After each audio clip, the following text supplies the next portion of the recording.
पुणे जिल्ह्यात मुसळधार पावसामुळे इंद्रायणी नदीला महापूर आलेला आहे आणि या महापुराचं पाणी थेट उजनी धरणाकडे झेपावत आहे। रात्रीत अचानक पाण्याची आवक वाढल्यानं दौंडवरून उजनी धरणात तब्बल 1,45,000 क्युसेक वेगानं पाण्याचा विसर्ग सुरू झालाय। यामुळे सध्या उणे म्हणजेच मृत साठ्यात असलेलं उजनी धरण आज संध्याकाळपर्यंत प्लसमध्ये येण्याची दाट शक्यता निर्माण झाली आहे।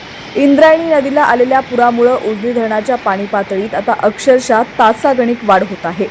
आज सकाळी 6 वाजता जलसंपदा विभागानं दिलेल्या माहितीनुसार दौंडवरून उजनी धरणात तब्बल 1,45,561 क्युसेक एवढ्या प्रचंड वेगानं पाणी मिसळत आहे।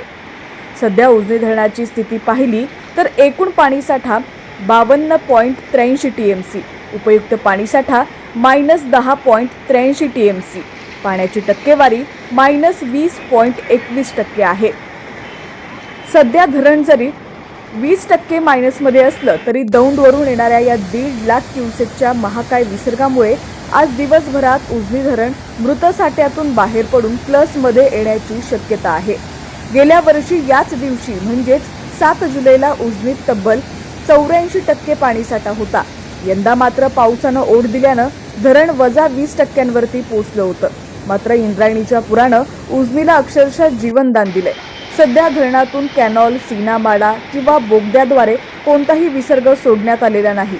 सर्व दरवाजे बंद आहेत, त्यामुळे येणारं सर्व पाणी धरणातच साठत आहे।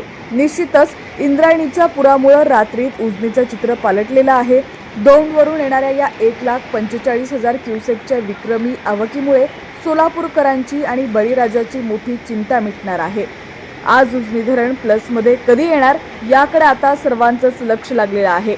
उजनी धरणाच्या या वाढत्या पाणी पातळीच्या प्रत्येक अपडेटसाठी पाहत रहा HPN मराठी न्यूज।